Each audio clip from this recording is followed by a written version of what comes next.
Welcome back to Brand Growth Heroes. Today, I'm absolutely thrilled to have Olivia Ferdi, CEO and co-founder of Trip, join us once again. Since she was last on Brand Growth Heroes, Trip has skyrocketed in sales from around 14 million a year to $100 million in projected sales this year. We talk about their recent raise, we talk about their huge expansion into the USA, about motherhood, and about all of the secret superpowers you too can uncover. So let's dive in. Don't forget to click and follow and subscribe and share with a fellow founder. Looking forward to sharing this one with you. Olivia Ferdi from Trip, welcome back to Brand Growth Heroes. Hello, how are you? I'm great. How are you? It's so good to see you. You too. And I cannot believe it's been since last time we had you on the show, it was 2022. And Trip was turning over, I think, about 14 million. You're doing 14 million in sales. And now you are going to be turning over 100 million this year. Dollars. It's set for $200 million at the end of next year. So how many people are working for you in Trip that have helped you get to this place today? We have about 70 people in London, and then we've got a team in the US that are spread out between LA, Denver, a few other places, and one in Paris, but growing in the US. Do you spend a lot of time traveling? Not recently. My little one is 6 months old, so I actually haven't been over there for a few months now, but looking forward to my next trip. I just don't know how you do it. It's really incredible, and we will get into that a little bit later on. So being calm with Trip, I mean, you guys are building this global brand that is owning moments of calm. Well, it seems to me as a consumer and as a shopper, I'm always like in wonder at how you're merchandised in, say, like WH Smith Travel or in supermarkets and, you know, front of store, back of store, and how big you've gone on owning a moment and an occasion and a feeling. Will you talk to that about how you've gone from a brand that started out to the rest of us potentially was seen as focused on blends and particularly one ingredient in CBD, and now you are something so much bigger than that?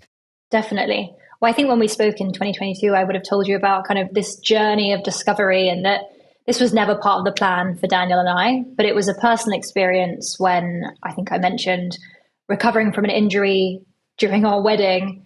We were recommended lots of natural ingredients, one of which was CBD, and it was incredibly, incredibly impactful for his recovery. And it opened our eyes to the potential of these natural ingredients. So the core range that we launched with right after that wedding, I think I told you, left our careers in law and finance, put all our savings together as completely naive newlyweds and think, we're going to change the world. We're going to help people find ways to manage their daily stress and well-being in a natural, accessible, convenient format. We had absolutely no idea what we were doing.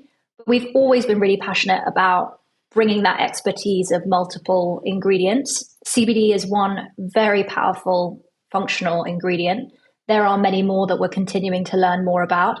I think when we're looking at our slightly newer range, the Mindful Blend range that launched last year, and for those that don't know, so we've got the beverages, the CBD range, which had L-theanine, ginseng, chamomile, always in this proprietary blend. The Mindful Blend, which has lion's mane, which is a functional mushroom, magnesium, L-theanine, chamomile, that launched in 2024 and is already the majority of the business. And I think that's just testament to growing the brand as a global lifestyle brand.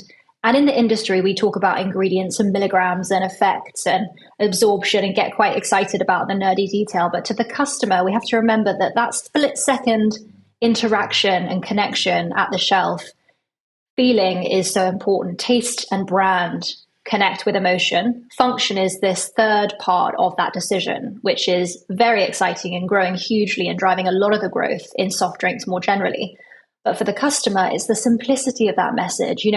We talked at length about the aesthetic of the can, which is exactly the same now as it has been since day one. The Mindful Blend can looks the same, and that's very intentional. It's to deliver that calming, clean, easy, understandable packaging for consumers and not infantilizing them with clickbait around certain amounts of whatever is trending.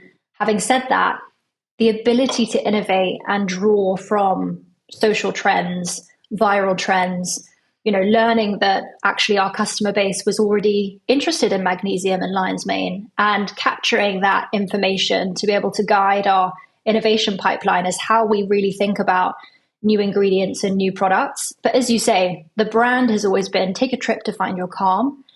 You actually can barely read the ingredients on that can. I think a lot of people have enjoyed telling me over the years, oh, you're not making it clear enough what's in there. It's all intentional. It's all considered to not shout at you with anything to just grab attention, but actually that calming recessive nature is really disruptive in its own right. And when we're thinking about a global brand and our ambitions, feelings and emotions are incredibly powerful, and storytelling and our customers telling us when and where they've ever had that moment of stress or looking for a trip has always been a really powerful part of guiding our strategy, customer first. So for us, it's a natural evolution. We're continuing to take guidance from our community there's a section of the community that are interested in new trending ingredients, wellness, and we talk to them a lot about what they're looking for so that we can continue to create products and evolve to meet them in that moment of need and stress. It's not about standing still. It's about continuing to iterate and provide the best experience whenever someone's feeling that moment of need. It's a spectrum, isn't it? You've got people at each end of the spectrum of everybody wants the same outcome, the same benefit. Some of them are really interested in how that's delivered. Others just want you guys to do that piece of work and they just want to believe. And some people really need it. And I think that's great. You know, you're serving everybody on that spectrum because they're all looking for the same job to be done, which is this feeling. So talk to us about how you've gone on a journey as a brand leader, brand owner. So, you know, you're from a law background, right? Yeah. Building a global brand and understanding how a global brand works and working with, I suppose, you know, global branding agencies and thinkers. What's that been like? You know, how have you gone on that evolution yourself in terms of understanding brand? Or was it just intuitive and we're all making too much of it, really? I'd say it's a bit of both. I think at the beginning, I might have shown you the picture where I just drew the initial designs on the back of an envelope, and I'll send it to you after this if you haven't seen it. And the designs have pretty much been the same when I'm thinking about the can. I always think about the can as the first touch point because for me, it's a perfect encapsulation of the trip experience in terms of how it looks, how it makes you feel, the flavorfulness of it, the layers, and the fact that the price point makes it the most accessible piece. You know, a single can means anyone in the meal deal can begin to think differently about their daily well-being if they so choose. At the end of the day, a drink is a drink. We're not here to preach or tell you to live your life in a certain way. But I think the single can is such an important part of the Trip brand DNA. That has always been instinctive because Daniel and I had this personal experience, which we were customers, right? We were looking for a product that didn't exist. We had a problem that needed a solution. And no one seemed to be making anything that we felt resonated from a brand, product, or experience. So that's been a really important guide. So I'd say customer-centric is a huge part of how we build. We were the customers on day one, and then we listen to customers as we go and how we continue to build and grow the brand into new formats, new supplements, new beverages. I think it's so important to have that kind of reactivity as well. But I must admit, and my team would say, you must admit, I have very strong views on everything that touches brand and product. And I think what I've learned in this journey of growth over the last 5 or so years is leaning into where you have good instincts and you feel it's paying off. When you get larger, one of the tricky areas is, you know, top agency X and top agency Y telling you your flavor is not clear enough, your color doesn't match your flavor. How is people supposed to understand that it's raspberry when your can is lilac? I don't think it's that serious. I think it's actually a bit more of a playful moment at shelf. And it's actually something I secretly quite enjoy, the fact that we really have bucked the trend and bucked the kind of industry best practice and built something that customers truly love and truly connect with. So I think it's important as we look at the next 5 years, I tell myself really regularly, you know, try and hold on to that instinct and that obsession around the detail, because the larger you get, as you can imagine, $100 million this year, that's a hell of a lot of cans. And there's a lot of clever people telling you, consider this, change that. And I think staying true to the original concept behind the brand and what it's trying to achieve with people and customers ultimately is really important. There's definitely days where you feel more influenced by the experts in the room, but I think holding on to that is going to set us apart when we look at that next stage of growth. And if you go back to, I suppose, the building blocks of this, it's that you've got cans on shelf in meal deal or, back of store. And some of your flavours are the highest selling cans. I think I read that your raspberry is the highest selling can in Sainsbury's. Is that right? Yeah, it sells more in that single 250 ml can than the small can of Red Bull. Small can of Diet Coke, it sells more. We're only outsold in those stores, and we're talking 500 stores. We're not talking a 50-store trial. For the industry listeners that get very into the detail, the only single SKUs that sell more than us in those stores is the plastic 500 ml Coke bottles. I'm thrilled to introduce Brand Growth Hero's newest partner, Jolson. Jolson is a leading B Corp certified commercial law firm that specialises in guiding the founders of scaling CPG brands. With long-term relationships with clients like Little Moons, Trip, Eat Natural, Bear, Graze and Pulson, Jolson is also famous for advising the Innocent founders in their landmark sale to Coca-Cola. And believe it or not, they still work with the Innocent founders at Jam Jar Investments today. I'm especially impressed by how Jolson sets founders up for long-term success and by their commitment to championing female founders. Recently, I asked one of Jolson's managing partners, Phil Halesmith, to talk to us about how Jolson supports female founders on their scaling journey. We're fortunate to have worked with loads of female founders who've had some very successful businesses, raised huge amounts of capital, and are happy to give back. And that's part of what we're trying to do in terms of running a regular program that supports them both here in the office, but also enabling them to actually access getting VC financing. If you'd like to find out more about Jolson's female founder club, Hercules, why not go to their website www.jolsonlaw.com or send a quick email to hello@jolsonlaw.com. Huge thanks to Brand Growth Heroes podcast sponsors, Jolson. Now let's get back to the show. So what that says is that mass market, enough people out there prefer or want to try or first of all, or find appealing, believe in the job to be done at shelf. Because, it's not like you've had enough years yet to be all over TV, social media, whatever, you're building that slowly. It intrinsically is appealing enough for them to pick it up. And then they like it enough to buy it again. It's at the right price. It sells a promise on shelf. And there's enough people who want to do that, which allows you to build a business as big as you've built it.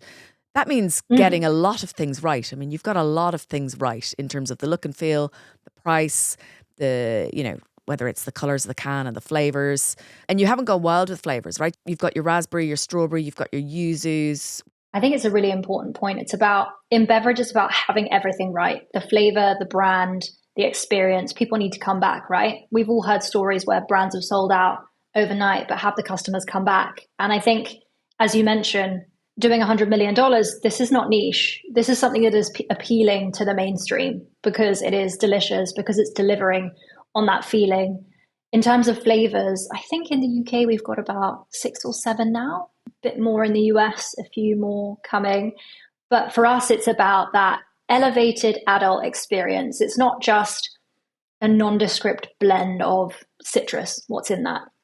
Elderflower mint, incredibly grown up. To be honest, the number of tens of millions of these elderflower mint cans we've sold, nothing about this product makes sense. I mean, elderflower mint, how niche does that sound? But ultimately, if everyone's reading the same insights deck, I think you just end up with a plethora of similar products. But giving people something exciting, aspirational, different, some of the flavor profiles lend themselves more to that kind of 5 p.m., 7 p.m. unwind, especially when people are reaching for this instead of an alcohol glass of wine or something. So having that range where, raspberry, orange blossom and wild strawberry is more familiar, I think the breadth of the profile allows us to cater to so many more moments because we're designing these so that you can drink multiple in a day, whether that's 3 elderflower mints or actually your lunchtime Diet Coke replacement is a blood orange rosemary and your evening unwind is the elderflower mint that gives that sort of mojito feel. We want you to enjoy many different trip experiences throughout the day. And it's not about infantilizing customers. Adult softs or soft drinks more broadly have been dominated by a handful of heritage players. And I think particularly the younger demographics are looking for excitement and playfulness, especially when, mental well-being is the number one health issue actually now in the UK that people are looking to address in their food and drink. Below that comes weight loss, comes gut health and things like that, but actually being able to give something that empowers them from a brand perspective has a big impact on sales and shelf presence. That's a pretty big insight that you've just dropped in there. I didn't realize that. So the number one job to be done that people are looking for is with their food and drink is mental health. Yeah. Wow. Well, it's overtaken obesity and cancer as the UK's number one health concern. Yeah. That's incredible. That is incredible. So one of the things that you guys did a few years back was you did a collaboration or a long-term partnership with the Calm app. And that's still going. Talk to us a little bit about that. And has that been, is that something that you're still doing, continuing? Yeah, it's amazing. I wish I had a can to show you in front of me, but we launched that in the US this year. We had a smaller scale partnership that was primarily for D2C, direct to consumer. And I've always been very passionate about their brand and the fact that Calm are building an incredible brand for mental well-being and really trying to destigmatize the space and, give it cultural relevance, give it modernity. It's not easy to be talking in this space with authenticity and build brand. And I've always admired what they've done. So working with Michael, the founder, and the team on how we could bring that partnership into the physical world. So imagine Calm lives on your iPhone or on your tablet, and it's a digital space to go and listen to Harry Styles give you a meditation. To be able to bring that into the physical space. So it's a product collaboration where they launched in Target this year, and we launched it in the UK with the Wild Strawberry, which you might have seen. So it's got their logo in collaboration with ours. And on the back, through 2 clicks of a QR code, you can get a free $45 membership to continue on your mental health journey if you so wish. It's not forcing you to do anything, but to think that with a £2 can, you're getting a £30 free gift is very impactful for the retailers. We've given it to all the store staff, all the HQ staff who are also obviously concerned about their daily mental well-being. But for Calm, they essentially are getting out-of-home advertising in a very disruptive physical space that they don't normally get to be part of. To see that logo, turn the can around and engage with it is essentially advertising for them in a physical space that previously did not connect with digital in the way that we've done it. That is so clever. I've seen it. I didn't realize that on the back of, I've seen it everywhere I go. I see it. I didn't realize that you can actually get the $45 free membership with it. So they are driving demand and conversion, and you're able to give them that. It's almost like media space. Definitely. Yeah. And it's just a really aligned brand fit and mission for people who are maybe new to Trip or even repeat customers of Trip. To then the brand itself stands for finding that moment of calm in the chaos. But if someone wants to continue exploring what that might mean for them, we're really proud to partner with a brand as incredible as Calm to share that story and share that mission. So you've just raised 40 million to accelerate your growth in the USA. And that's a real focus for Trip right now. And that values the company at over $250 million. This is really an exciting inflection point for Trip. Are you able to tell us more about the raise? Who did you raise the money from and how did it go? Definitely. It's our first VC round. So it's the first, a lot of people talk about venture capital. It's a certain type of funding. There's different places you can fundraise from. And it's our first time going out to venture, which is very exciting because we're working with a few different partners, but Coefficient Capital, who are based in New York, are our lead partner in this round, and they are experts in CPG, particularly in the US space. And for us to be able to work with someone who's done this, who knows the landscape inside and out and brings that really strategic value is something that, we have a big focus on amplifying the initial success in the US to become that global calming brand, and to be able to work with experts in the space is something very exciting. Alongside them, we've got quite a few, customers, celebrity customers who've actually been in touch and worked with us and come on board as investors as well, which I think is a really special kind of authentic way of how you can work with your fans, your brand fans. Are you allowed to share with us who some of those are? We have, you might recognize Ashley Graham, Joe Jonas. I don't know if any of these names. Yeah. Maybe do. Some in the UK like Sophie Habu, Paul Wesley, just some amazing experts in their own field who are able to share their story, how they found come with Trip and be part of this incredible growth journey. Talk to us about the US then, the launch in the US and how you're going to develop the business over there. So this year we launched into Target nationwide. So Target, for those that don't know, is an incredible kind of equity driving store, considered quite mass, big on social. Their customers are looking for discovery, experience, excitement. We've covered the full spectrum of stores this year. It's kind of insane. I think people have been watching the brand in the US, and because it's so global now with social media, we launched nationwide with Target. Whole Foods has gone live nationwide. The supermarkets there are absolutely enormous. So HEB, which is the supermarket of Texas, Texas is absolutely huge, far, far bigger than the UK.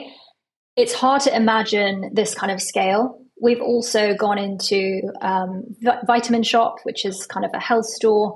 CVS, you might have heard of. Yeah. They call it a drugstore, pharmacy, thousands of locations. It's that breadth of, they have a channel called Natural Specialty, which is kind of premium Whole Foods-esque, but you can do, $20 million a year in just these stores. How have you gone about it? I mean, have you got a different distributor in each or agent in each state? Yeah, it works a bit differently. So we really wanted to go nationwide in the US, and that's obviously a lot of states, a lot of geography to cover. So we've worked with a series of distributors, brokers. We've always had the connection ourselves. Again, the benefit of social media means a lot of these buyers have been watching us, watching our progress, getting excited about the brand. They're seeing as well that stress and mood are some of the key concerns of US customers when it comes to day-to-day health.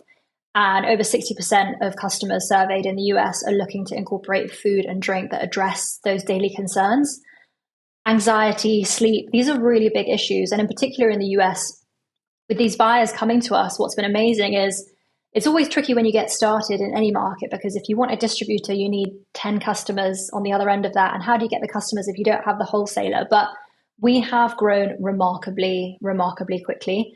Thousands of doors in the US from day dot with this Mindful Blend range. I think that is a key part of what is so exciting for the US investors. To do that profitably as well is pretty unheard of when you're talking beverage.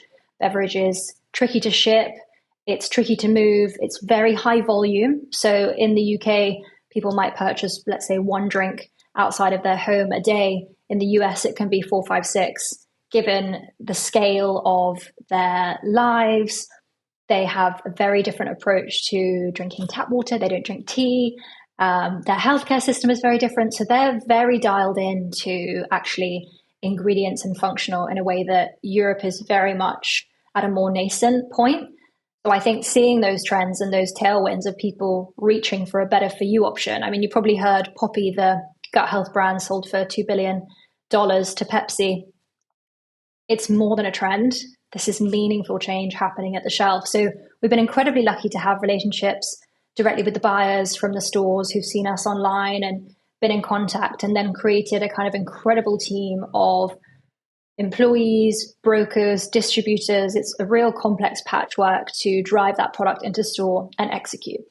Wow. And I imagine you have to have a completely different senior team looking at that, because it would just take senior management, senior thinkers away from the everyday business in growing the UK or developing in Europe, right?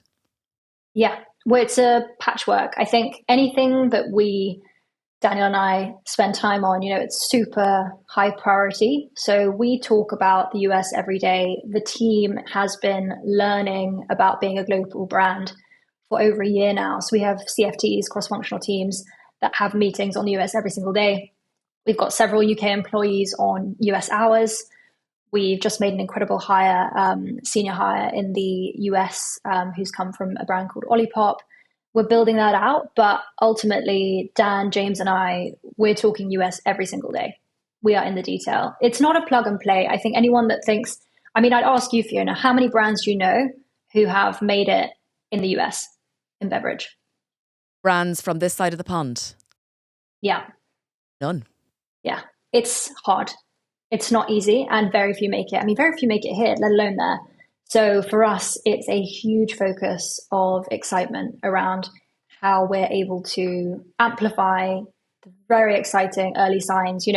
This is something that you have to prove product market fit very early on, and just having the cans on shelf in the right place at the right price point with the right brand, with the right taste, outselling any competitor, whether it's coconut water, whether it's celebrity backed brands, doing that on shelf was our initial proof point very early on to be like, fuel on the fire. We've got to go now. So how big is the US business for you now, and how big is it going to be? I mean, is there going to be a tipping point where the US very quickly is just much bigger than the rest of it?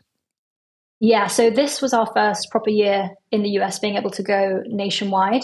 And it will be about a quarter of the business. Next year, it will be over 50%. And then quite quickly, a lot bigger, I think.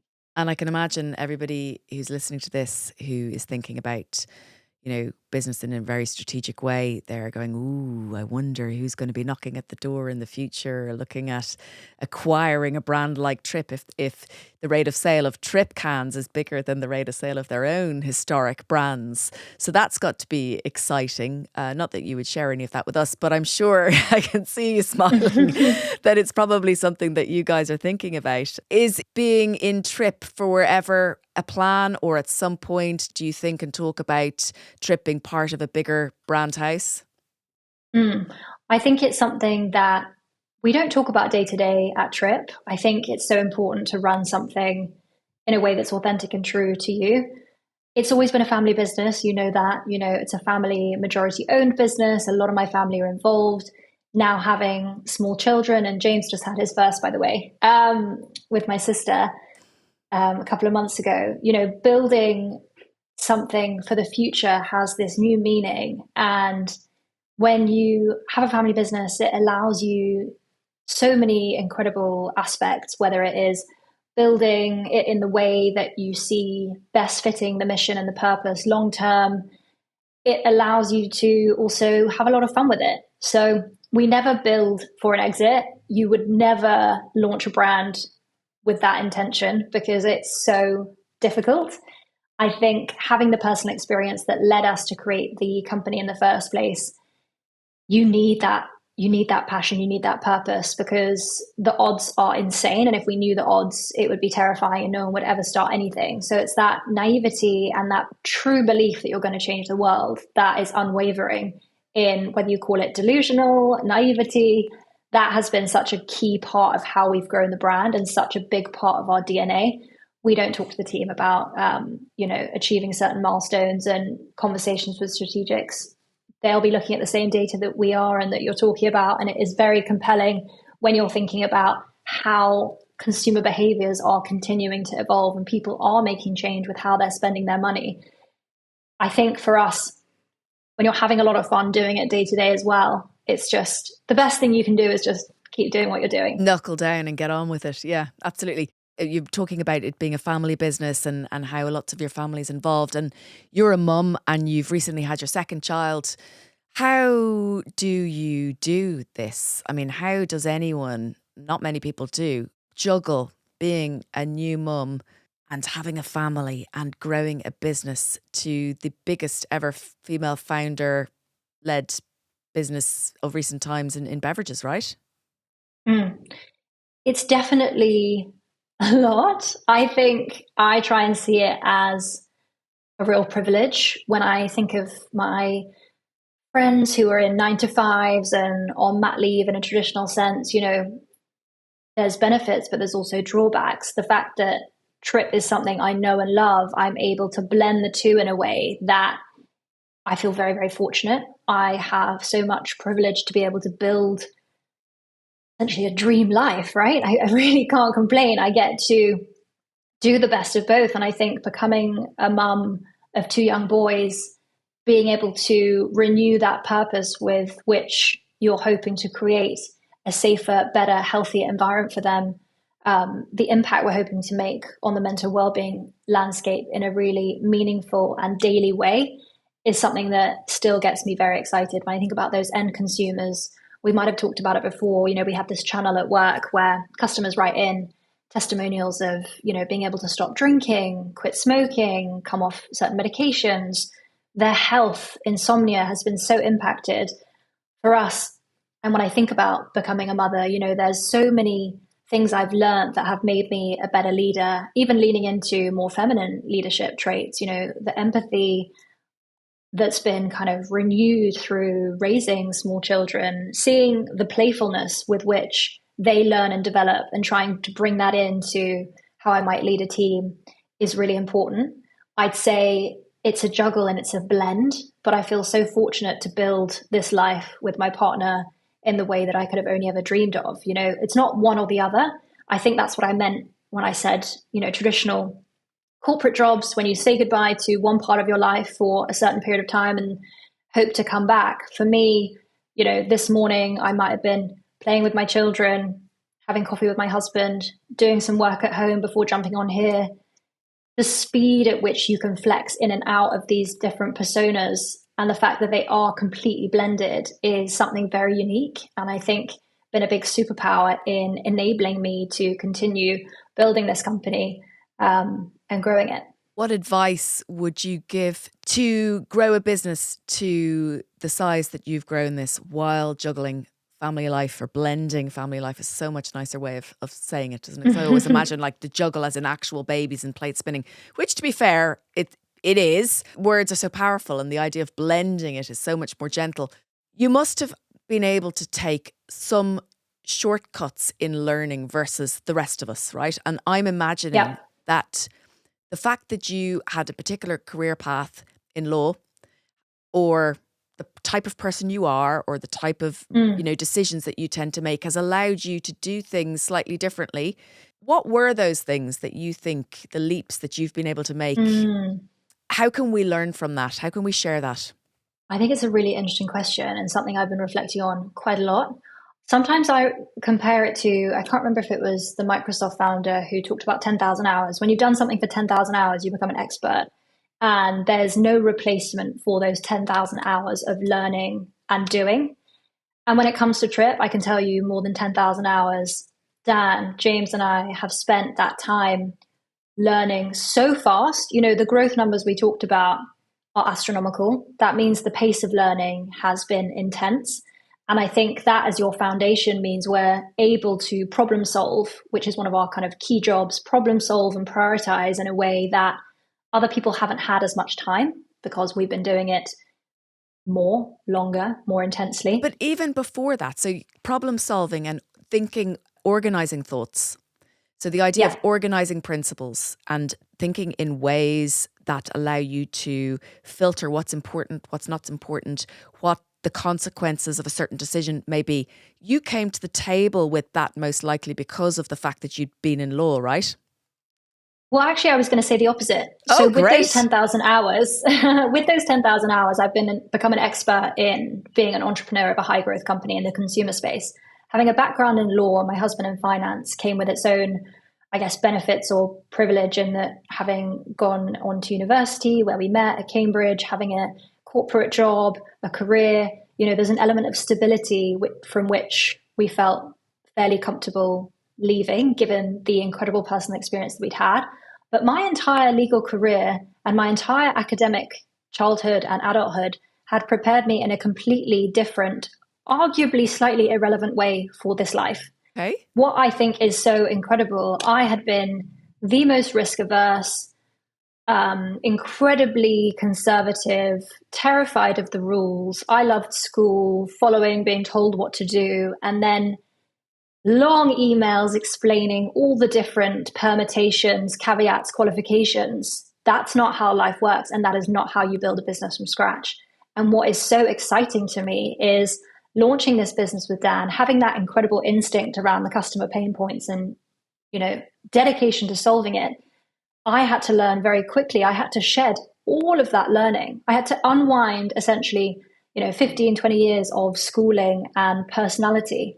And what I evolved into was something unrecognizable. And what I'm always excited to share with young people or potential entrepreneurs is I was the last person you would pick to assume to lead this kind of life. And actually, the way that my brain has been rewired to make decisions in a much quicker way with much arguably less information, and to reprioritize on constantly moving sand, is something really, really special. The parts of my role as CEO, I do a lot of the kind of sales, pitching, advocating for the brand, storytelling, connecting people with the broader mission.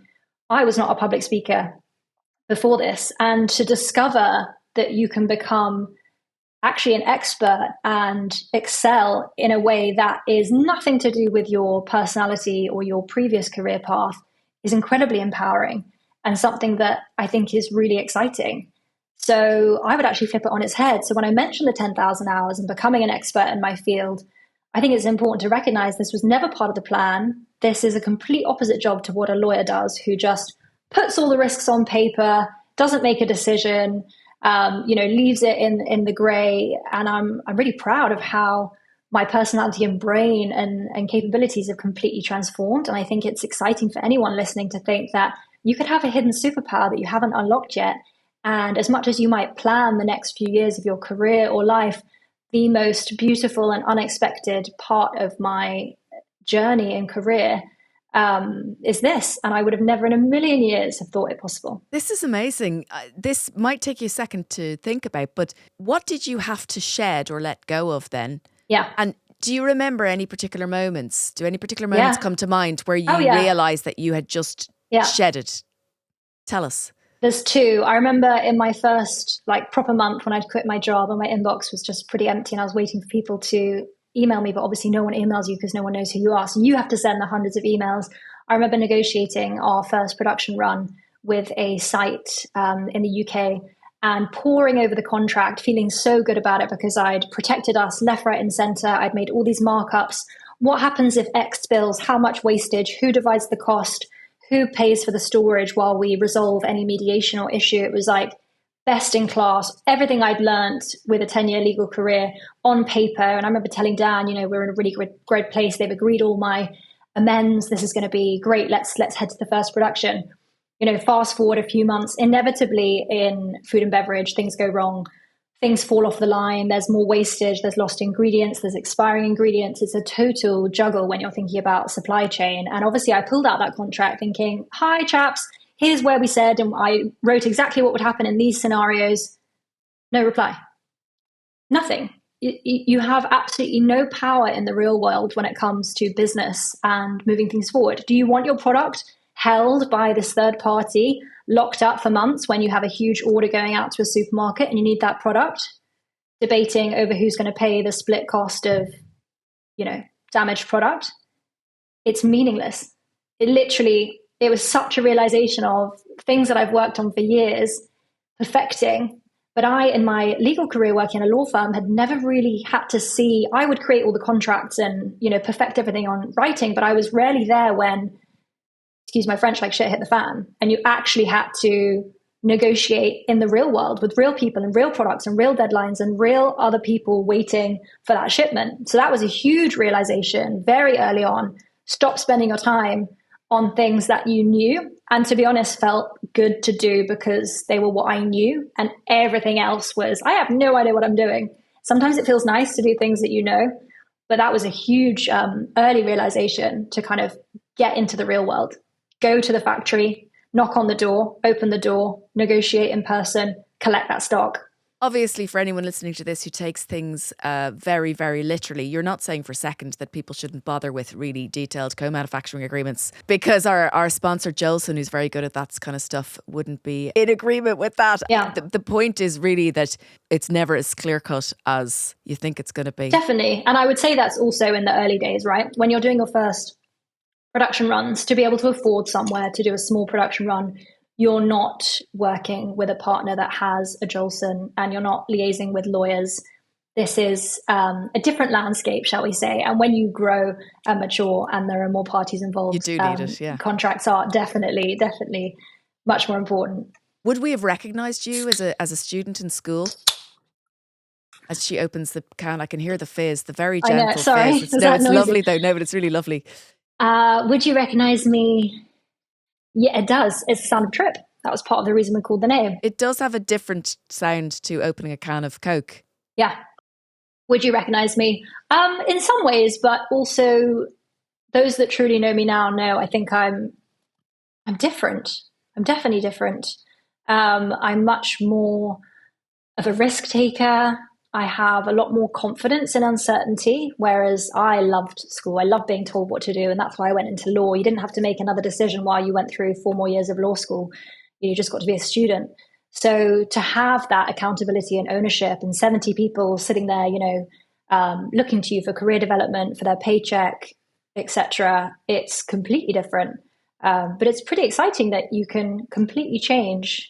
I think it's really inspiring for your team as well, because when you talk about career development and personal development and, being aware of oneself and of the fact that maybe I have a hidden superpower that I didn't know about. Yeah. That's really quite nice. It's very positive. We talk about, being innovative in our DNA and our values at Trip. So kindness is one of them. It's incredibly important to the brand to be kind to yourself, to others, whether you're working with a supply manager, inbounding in the warehouse, or a customer. Collaboration, because I truly believe that we can all have great ideas, but if I have a great idea and you have a great idea and we discuss it, there's a new idea that is created essentially in the middle that's better than the original two. That's really important. Brilliance, which is sort of attention to detail, thinking outside the box. But we joke with a lot of team that, you're all entrepreneurs. Even if you've done this job title in a previous company, that company is nothing like this. No one has ever put this sort of product on a shelf next to Red Bull and sold tens of millions of cans. It's never been done before. No one has explained to the average person on the street putting this in a meal deal with their lunch and their sandwich and their packet of crisps that this product can help you find that moment of calm. No one's explained that before in marketing or product design or formulation. So each one of you are innovators and entrepreneurs, and you should take a lot of pride with that. And I think the kind of people we hire are very ambitious. They're very excited about newness and working on something with a broader mission. And actually, several team members have gone on to launch their own brands after Trip, which is something we feel very proud of. It feels like when people on LinkedIn have like ex-Google, ex-Apple, now there's like ex-Trip in the byline. I'm like, very cool. That is amazing. Olivia, thank you so much for sharing all of that with us today. And congratulations on your enormous raise and your superb valuation, and the fact that you have achieved all of this as a mother and as a female founder. I know with your husband and your family around you and your wonderful team, it's so exciting. It really is. And mostly I think it's exciting the fact that when I go to the shop with my kids or like a little cafe somewhere rural and they ask for a drink, there's very little that I feel good about giving them. And that is changing. And it takes brands like you who are showing the way globally to allow the markets to open up for the entire industry to change, so that we're not glugging sugary drinks that historically, yeah. So thank you. They make you feel good. Yeah. Thank you for having me. So wishing you loads of luck and a massive hug, and I will see you very soon. Thank you. Thank you for having me.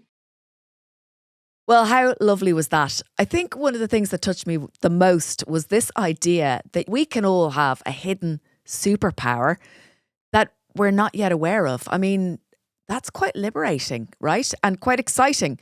And I'm going away from this episode with two big ideas. The first is, my God, how do you grow a business that big globally and be a mother? I mean, that is just so inspiring. And secondly, what is my hidden superpower? I don't know about you, but I'm going to start thinking about that a lot more and try and find out.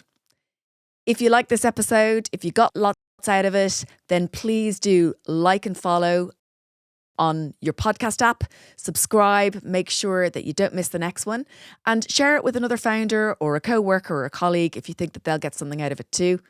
Thank you so much, as always, to our partners, Jolson, as well as our studio, Bala Groove, and our producers. Thank you so much.